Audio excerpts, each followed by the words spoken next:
আপনি পাচ্ছেন বা এটা কি গণতন্ত্রকে ফেস করে? অনেকে বললেন এতদিন কইছিলেন, আমরা ততদিনও বলছি।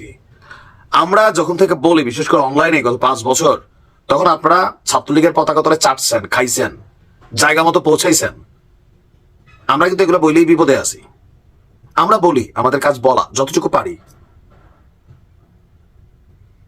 ডক্টর মোহাম্মদ ইউনূসকে ব্যবহার করে যে কাজটা করার চিন্তা কিছু রাজনৈতিক দলেরও আছে, যেমন ধরেন জামাতের আছে। কেন? জামাতের আমরি খায়াই ফেলছিল, সো জামাত দল হিসেবে এটা প্রতিশোধ চাইবেই। এবি পার্টির ফুয়াদ, উনিও চাইবেই, উনিও তো জামাতি সাবেক। রানিং এটা হয়তো তাদের আলাদা টিম হইতে পারে, অথবা দলে মূল্যায়ন পায় না, নিজে এখন দল একটা পার্ট করা এবি পার্টি নাম দিয়েছেন, এরকম অনেক কিছু হইতে পারে। তবে আমার মনে হয় না ডক্টর মোহাম্মদ ইউনূসের সরকারে যারা আছেন বা ডক্টর মোহাম্মদ ইউনূস খুদ নিজেও নির্বাহী ক্ষমতা প্রয়োগ করে আওয়ামী লীগকে নিষিদ্ধ করবে। বিচারিক প্রক্রিয়া ট্রাইব্যুনাল সেটা আলাদা। দল হিসেবে আওয়ামী লীগের বিচার হবে কিনা, দল, এইটা একটা কোটি টাকার প্রশ্ন। দেখা যাক কি হয়। দেশবাসী, আপনারা যে যেখান থেকে ভিডিওটি শুরু থেকে শেষ পর্যন্ত দেখেছেন, আপনাদেরকে অসংখ্য ধন্যবাদ জানাই। আর যারা এই ধরনের নিউজ লাইভ দেখতে ভালোবাসেন, তারা অবশ্যই ইউটিউব চ্যানেলটি সাবস্ক্রাইব করে রাখবেন আর এই ভিডিওটি শেয়ার করে অপর ভাইকে দেখার সুযোগ করে দেবেন।